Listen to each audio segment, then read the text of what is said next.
அனைவருக்கும் வணக்கம். உங்கள் மேட்டூர் ஐயப்பன். பாருங்க, இவர் தான் என்னுடைய அப்பா. இவர் வந்து ஒரு பாரம்பரிய விவசாயி அப்படின்னு சொல்லலாம். என்னுடைய அப்பாவும் ஒரு விவசாயி. என்னுடைய அப்பாவுடைய அப்பா, என்னுடைய தாத்தா, அவரும் ஒரு விவசாயி.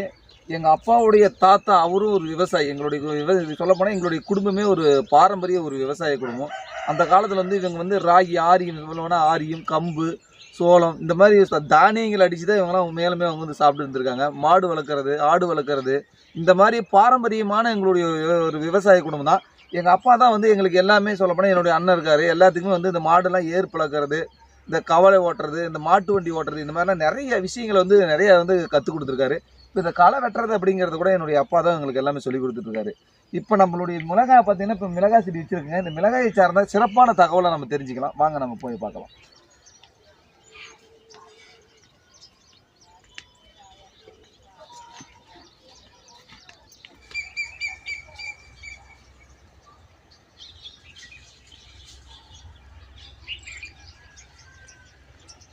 இப்போ காட்டில் வந்து மிளகாய் செடி வச்சுருக்குங்க. இதில் குறைஞ்சது 2500லேருந்து 3000 நாற்று வரைக்கும் வச்சுருக்குங்க. இந்த ரகத்தினுடைய பெயர் வந்து பங்காரா அப்படின்னு சொல்லக்கூடிய ரகம் தான் வச்சுருக்குங்க. இதுதாங்க நம்மளுடைய காடு. நம்ம காட்டை எல்லாமே பாருங்கள், இந்த மிளகாய் செடி என்ன கண்டிஷன் இருக்குன்னு.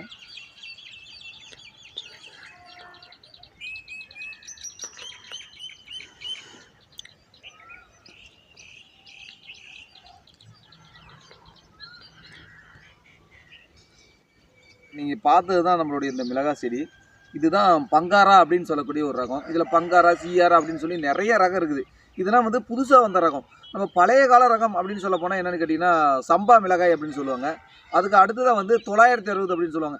சம்பா மிளகாய் அப்படின்னு சொல்லலாம் என்னென்னு கேட்டிங்கன்னா அது வந்து குறைஞ்சது ஒரு 6 மாதம் அது டைம் எடுத்துக்கும். அது செடி வச்சு அது வந்து வளர்ந்து வரதுக்கு ஒரு 6 மாதம் ஆகும். குறைஞ்சது ஒரு 10 மாதம் வரும் அது காய் அதெல்லாம் காய்ச்சி ரெடியாக வரதுக்கு. அது வந்து பழைய கால ரகம்.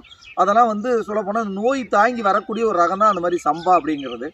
அதுக்கு அடுத்ததாக வந்து பார்த்திங்கன்னா 960 அப்படின்வாங்க. அது கொஞ்சம் செடி வந்து சம்பா செடியோட சின்னதாக இருக்கும். அதுவும் வந்து சொல்லப்போனால் நல்லா காரமாக இருக்கும், நல்லா நோய் தாங்கி வரக்கூடிய ஒரு ரகம். அது அந்த மாதிரி மிளகாய் இருக்கும்போது தான் மேட்டூர் வட்டாரத்தில் கொளத்தூர் அப்படின்னா கொளத்தூருக்கு சிறப்பாக ஒரு பேர் போன இடம். என்னென்னு கேட்டால் மிளகாயில் ஒரு பேர் போன ஒரு அற்புதமான ஏரியா அப்படின்னா இந்த கொளத்தூர் அப்படின்னு சொல்லலாம். இப்போ வந்து வரக்கூடிய இந்த மாதிரி புது ரகங்கள் வந்து பார்த்திங்கன்னா குறைஞ்சது இந்த செடிகள்லாம் வைக்கும்போது ஒரு 40-45 நாளிலேயே வந்து நமக்கு காய் வந்துடுது. ஆனால் இப்போ வைரஸ் அப்படின்னு சொல்லக்கூடிய நோய் நிறைய தாக்க ஆரம்பிச்சிருது. அது மட்டும் இல்லாமல் பேனு அப்படின்னு சொல்கிறது வந்து இந்த மிளகாய் செடிக்கு வந்து ஒரு குறிப்பாக ஒரு சிலது கண்ணுக்கே தெரியாத மயிரளவில் இருக்கக்கூடியது பேனு அப்படிங்கிறாங்க. அந்த பேனு வந்து இப்போ செடிகள் அட்டாக் ஆனோன்னா அந்த செடி வந்து அப்படியே இப்படி சொல்லுவாங்க, என்ன சொல்லுவாங்க, அப்படியே அந்த இலைகள்லாம் சுருண்டு அப்படியே முரணன்னுவாங்க, அப்படியே முன்ன மாதிரி அப்படியே இதாயிரும். அந்த செடிகள் அந்த மாதிரி தாக்கங்கள் வாங்கும்போது அந்த செடிகள் என்ன ஆகுதுன்னு கேட்டால் அது அடுத்து வளர்ச்சி ஆகிறதில்ல. அப்போ வந்து விவசாயிகளுடைய பாதிப்பு நிறைய இருக்குது. இப்போ போன ஆண்டு கடந்த ஆண்டு பார்த்திங்கன்னா இந்த மாதிரி மிளகாய் வந்து நிறையா பெட்டு போட்டு வைப்பாங்க. இப்போ எப்படின்னு கேட்டால் பெட்டு அப்படின்னோடனே நம்மளுடைய பிளாஸ்டிக் பேப்பரை போட்டு உள்ளே நல்லா நிறைய அந்த எருவு ஊரிய உரங்கள் இது மாதிரி நிறைய உள்ளே போட்டு அதுக்கு மேலே பெட்டு போட்டு அதை 2 லைனாக நமக்கு வச்சு அதில் வந்து மிளகாய் செடி வைப்பாங்க. இப்படி தான் வந்து ஒவ்வொருத்தரும் அதுக்கு பார்த்தீங்கன்னா ஒவ்வொரு ஏக்கராவுக்கு 2 லட்சம் 1 லட்சம் 3 லட்சம் இந்த மாதிரி நிறைய செலவு செஞ்சு அந்த ஏரியாவுக்கு குறைஞ்சது ஒரு ஏக்கராவுக்கு ஒரு 8000 நாற்று, அது மட்டும் இல்லாமல் அந்த பெட்டு போடுறது, இது மாதிரி செலவு ஏராளமான செலவாகும். அந்த செலவையும் தாண்டி இப்போ என்ன ஒன்று கேட்டிங்கன்னா இந்த மாதிரி முரணை அப்படிங்கிறது வந்து பார்த்திங்கன்னா பேன் தாக்கத்தாலேயோ இல்லை வைரஸ் தாக்கத்தாலேயோ வராது போயிட்டால் அப்போ விவசாயிகளுக்கு வந்து படு நஷ்டம் தான். இந்த ஆண்டு வந்து சொல்லப்போனால் பரவலாக வைகாசி 17ஆம் தேதியிலேயே நம்மளுடைய மிளகாயை வச்சுட்டுங்க. இது வந்து பங்காரா அப்படிங்கிற சொல்லக்கூடிய ரகம். இப்போ நானும் சொல்லப்போனால் உங்களுக்கு ஒரு விஷயத்தை உண்மையை சொல்லணும். இது என்னென்னு கேட்டிங்கன்னா நான் ஒரு விவசாய குடும்பத்தை சார்ந்தவன். இந்த விவசாயங்களை நம்ம செய்யணும் அப்படின்னு சொல்லப்போனால் நமக்கு அதுக்கு ஏதாவது வேறு ஒரு தொழில் செஞ்சால் மட்டும்தான் நம்ம விவசாயத்தை செய்ய முடியும். இப்போ பாருங்கள், வேறு ஏதாவது கவர்மெண்ட் வேலைக்கு போவாங்க இல்லை வேறு ஏதோ ஒரு வேலையில் இருப்பாங்க. அவங்க தான் இன்றைக்கி பார்த்தா ஒரு 30 ஏக்கரா 40 ஏக்கரா தோட்டம் வச்சுருக்காங்க. அந்த காலங்களில் வந்து விவசாயிங்க வந்து பார்த்திங்கன்னா பாரம்பரியமாக ஒரு 30 ஏக்கரா 20 ஏக்கரா தோட்டம் வச்சுருந்தோம். வருஷம் 5 ஏக்கரா வச்சு இப்போ 2 ஏக்கரா தோட்டம் தான் வச்சுட்டு இருக்கான் விவசாயி. பாரம்பரியமாக வச்சு ஒரு 50 ஏக்கரா 30 ஏக்கரா வச்சோம், இப்போ 2 ஏக்கரா தான் இருக்குது. ஆனால் அந்த காலங்களில் வந்து தோட்டமே இல்லாத இருந்தவங்க இன்றைக்கி வந்து பார்த்திங்கன்னா 20 ஏக்கரா 30 ஏக்கரா வச்சுட்டு இருக்காங்க. காரணம் என்னென்னு கேட்டிங்கன்னா விவசாயிங்க வந்து இன்றைக்கும் நலிவடைஞ்சு அவங்களோட எந்த ஒரு வருமானமுமே இல்லாத போனதுனால அவங்களாம் காட்டை விற்று தான் அவங்க வந்து பொழைச்சிட்டு இருக்காங்க. அந்த மாதிரி சூழ்நிலைக்கு தான் தள்ளப்படுறாங்க.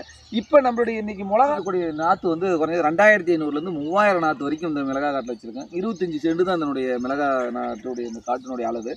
இதில் வந்து என்னென்னு கேட்டிங்கன்னா முதல்ல செடி ஒரு நாற்றினுடைய விலை ₹1 போட்டு வாங்கிட்டு வந்து வச்சாச்சு. ஃபஸ்ட்டில் வந்து 1வது களை அப்படின்னு சொல்லக்கூடிய அந்த களையும் நாங்களே தான் வெட்டினேன். சொன்னால் எங்களுடைய குடும்பத்தில் எங்கள் அப்பா மற்றும் நான், எங்களுடைய பசங்க, எங்கள் வீட்டுக்காரி எல்லாமே எங்கள் குடும்பமே சேர்ந்து தான் இந்த ஃபஸ்ட்டு 1வது களையும் வெட்டினேங்க.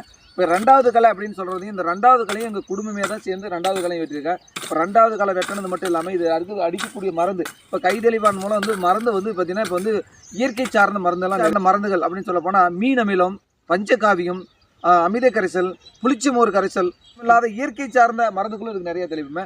அது மட்டும் இல்லை, இந்த பூச்சி தாக்குதல் அப்படின்னு சொல்ல போனால் அந்த பார்த்தீங்கன்னா பேனு அப்படிங்கிறாங்க இல்லையா, இந்த பேனு தாக்குதலுக்காக வந்து என்னென்னு கேட்டிங்கன்னா இப்போ ரசாயனம் கட்டாயம் இதை கொடுத்தா மட்டும் தான் அந்த பேனையை ஒழிக்க முடியுது. காரணம் என்னென்னு கேட்டால் 5 நாளைக்கு குறைஞ்சது ஒரு 5 நாள் ஆன உடனே 5வது நாள் இதுக்கு ஒரு மருந்து அடிக்கும். ஒரு குழந்தைய வந்து எப்படி ஒரு குழந்தைக்கு உடம்பு சரியில்லைன்னா எப்படி அப்பப்போ நம்ம போய் டாக்டரை பார்க்குறோமோ அது மாதிரி உடனே டெய்லியும் இந்த காட்டை பார்த்து இந்த காட்டில் வந்து இருக்கக்கூடிய என்ன பிரச்சனை இருக்குது, இதுக்கு என்ன தாக்கத்தில் நோய் தாக்கத்தில் இருக்குதுன்னு சொல்லி டெய்லியும் இந்த காட்டை பார்த்து அதுக்கு பிறகு அதுக்கான மருந்து சரியான முறையில் கொடுத்தா மட்டும்தான் நம்ம எடுத்துருக்கணும்.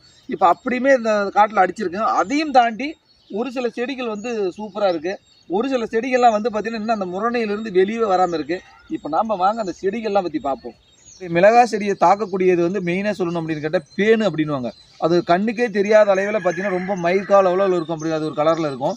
அந்த பேனை வந்து பைனாகுலர் இந்த மாதிரி சொல்ல போனால் லென்ஸ் இந்த மாதிரிலாம் வச்சு பார்த்தா மட்டும்தான் அந்த பேனுடைய உருவமே தெரியும், அது எவ்வளோ பெருசு இருக்குது. ஆனால் நம்ம ஆளுங்கெல்லாம் வந்து இருக்கக்கூடிய விவசாயிகள்லாம் டெக்னிக்கலாக என்ன பண்ணுறாங்க கேட்டால் நம்மளுடைய உடஞ்சி போன செல்லு பயன்படாத இந்த மாதிரி செல்ஃபோன் இருக்கக்கூடிய செல்ஃபோனை வச்சு இந்த டிஸ்பிளே வந்து வச்சு என்ன பண்ணுறான்னு கேட்டால் இந்த செடியை வச்சு இப்படி தட்டி பார்க்கும்போது அந்த பேன் இந்த டிஸ்பிளேவில் ஓடிச்சுன்னா நமக்கு அது தெரியும், இது கரெக்டாக இந்த பேன் இருக்கா, இது என்ன லெவலில் இருக்குது அப்படிங்கிறது. இப்போ வாங்க நம்ம அதை அப்படியே போய் செஞ்சு பார்க்கலாம், டிஸ்பிளே இந்த பேன் இருக்கா அப்படிங்கிறத பார்க்கலாம்.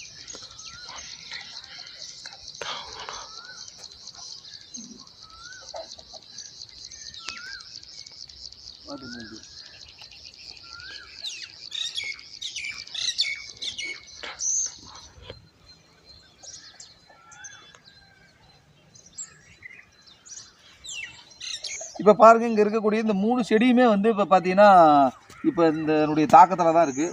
இலையெல்லாம் சுருண்டு போய் பார்த்தீங்கன்னா இந்த 3 செடியும் பாருங்கள் இந்த கண்டிஷனில் தான் இருக்குது.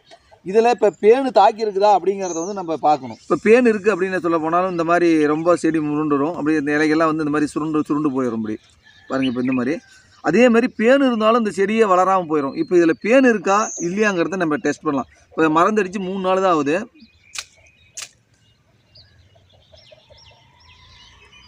இப்படி நம்ம உடனே இந்த தட்டனை உடனே பார்த்தீங்கன்னா இந்த டிஸ்பிளேவில் அந்த பேன் இருந்துச்சுன்னா அப்படி மயிர்கால அளவு இதில் ஓடும், அந்த பேனுங்களாம் ஓடும். அப்படி ஓடிச்சுன்னா அதில் பேன் இருக்குது அப்படிங்கிற அர்த்தம். இப்போ இதில் வந்து என்னென்னு கேட்டிங்கன்னா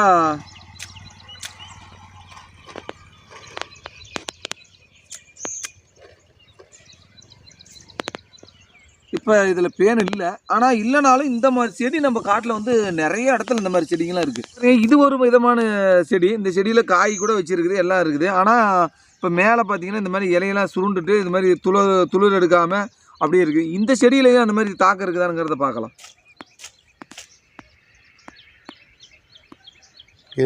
இருக்குது, சரிதா, காட்டுதா பாரு. பாருங்கள், இந்த செடியில் பேன் இருக்குது. இந்த டிஸ்பிளேவில் வந்து இந்த செடியில் வந்து அந்த மாதிரி பேன் தாக்கம் இருக்குது. இதில் வந்து துக்குளியூண்டு பாருங்கள், வெளியே துக்குளியூண்டு நவ்வு மாதிரி தான் இருக்கும். இது கண்ணுக்கே சொல்லப்போனால் தெரியாத துளியுண்டு அளவில் தான் இருக்குது. லென்ஸில் வச்சு தான் நம்ம பார்க்க முடியும், இந்த லென்ஸில் எவ்வளோ பெரிய இந்த பூச்சி இருக்குது, எந்த எவ்வளோ பெரிய பேன் இருக்குங்கிறது தான் தெரியும். ஆனால் அந்த டிஸ்பிளேவில் நமக்கு இங்கே அடித்து பார்த்தாங்கன்னா இது நமக்கு தெரியும். ஒரு சிலது பார்த்திங்கன்னா சின்னதாக துக்குளியூண்டு இருக்குது, பெரிய லெவலில் இல்லை, இருந்தாலும் இதில் பேன் இருக்குது. கடையில் கேட்டால் என்ன சொல்கிறான்னு கேட்டால் இந்த மாதிரி செடியெலாம் மீண்டும் வர்றதுக்கான சான்ஸே கிடையாது, இந்த செடியெல்லாம் நீங்கள் ஒடிச்சு எரிஞ்சிறதே பரவாயில்ல அப்படிங்கிறாங்க. இப்போ இந்த மாதிரி இருக்கக்கூடிய செடிகள் வரதுனால நமக்கு வந்து உண்மையாலுமே நமக்கு மிகப்பெரிய ஒரு பாதிப்பு தான். இது தண்டு நோய் அப்படின்னு சொல்கிறாங்க. இதில் வந்து தண்டில் பார்த்தீங்கன்னா அப்படியே வாடிக்கிட்டு ஆகும். இப்போ வாங்க அந்த செடியை பார்ப்போம்.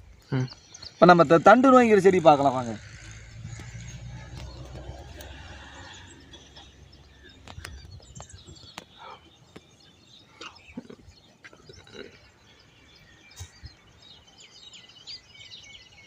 அப்படியே வர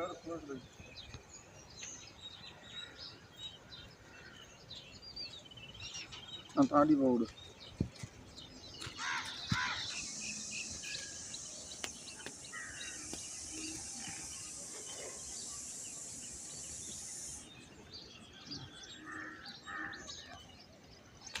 பாருங்கள், இங்கே தான் அந்த தண்டு நோய் அப்படின்னு சொல்லக்கூடிய அந்த மிளகாய் செடி இருக்குது. இங்கே தண்டுலாம் அப்படியே செடியை வாட்டம் கொடுத்து அப்படியே வாடிட்டு அந்த இலையெல்லாம் ஒவ்வொன்றா கொட்ட ஆரம்பிச்சிருது. வாங்க இதை பார்ப்போம். பாருங்கள், இந்த செடி அடியில் பார்த்தீங்கன்னா இந்த மாதிரி இலையெல்லாம் இப்போ அப்படி கொட்ட ஆரம்பிச்சிருச்சு. இப்போ இந்த தண்டுலாம் பார்த்தீங்கன்னா அப்படியே கருகி இது வந்து அப்படியே வாடி இந்த தண்டு வந்து என்ன ஆகுதுன்னு கேட்டால் அப்படியே இந்த செடி சாவுது. இதுதான் அந்த தண்டுங்கள்லாம் கருகி சாவுறது. இப்போ பாருங்கள், இந்த மாதிரி இந்த செடி எல்லாமே வந்து பார்த்திங்கன்னா தண்டு நோய் அப்படின்னு சொல்கிறது. இந்த தண்டுக்குள்ளே ஒரு சில தண்டில் வந்து புழு வந்து உள்ளே இருக்கும். இந்த மாதிரி புழு உள்ளே இருக்கா அப்படிங்கிறத உடச்சி பார்க்கலாம். இந்த பாருங்கள், இந்த தண்டுலாம் கருவிடுச்சு.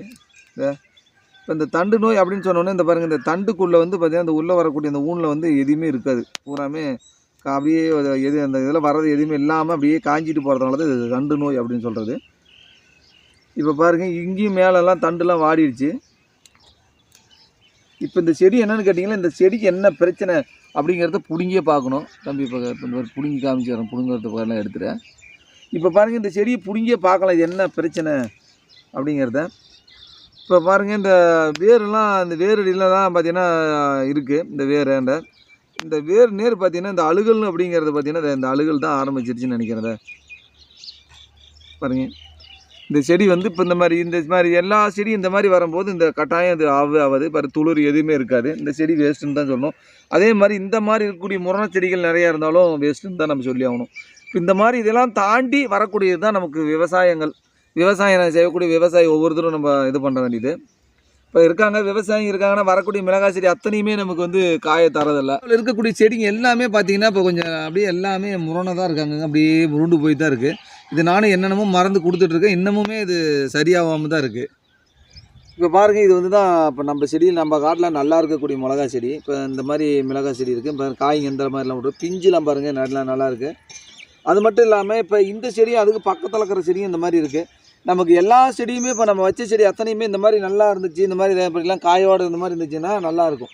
ஆனால் ஒரு சில ஏரியாவில் பாதி காட்டுக்கு மேலே வந்து ரொம்ப டேமேஜ், செடியெல்லாம் வந்து உண்மையாலுமே சரியில்லை. இதுதான் நமக்கு இப்படி இருக்குது. நமக்கு இந்த ஆண்டு வந்து எந்த அளவுக்கு நமக்கு வருமானம் இறைவன் கொடுப்பாருன்னு நமக்கு தெரியல. அதையும் தாண்டி சொல்லப்போனால் நான் ஒரு டெய்லர் கடையை வச்சுக்கிட்டு இப்போ விவசாய குடும்பத்தை சார்ந்தவனாக இருந்தாலும் நம்ம விவசாயம் பண்ணியே நம்ம பிழைக்க முடியாதுங்கிற காரணத்தினால நம்ம ஒரு டெய்லர் கடை வச்சுருக்கேன். அந்த டெய்லர் கடையிலேருந்து தைச்சி வரக்கூடிய காசை வச்சு தான் இதுக்கு நம்ம விவசாயத்துக்கு இப்போ முட்டுலி நிறைய செஞ்சிட்ருக்கேன். ஆனால் இந்த ஆண்டு எனக்கு லாபமாக நஷ்டமாங்கிறது கடைசியில் பார்த்தா தான் தெரியும். பார்ப்போம். இதே மாதிரி இருந்தால் எனக்கு லாபம் கிடைக்கலாம் எதாவது போடுறதுக்கு, இல்லை முட்டுவலி கூட நம்ம வாங்க முடியாதுங்கிற நிலையில தான் இருக்குது. பாருங்கள், இது வரைக்கும் நம்மளுடைய மிளகாய் காட்டை பற்றி நிறைய விஷயங்கள் நம்ம தெரிஞ்சுக்கிட்டேன். நம்ம அடுத்த வீடியோவில் சந்திக்க வரைக்கும் உங்களோட விடைபெறும். நன்றி, வணக்கம்.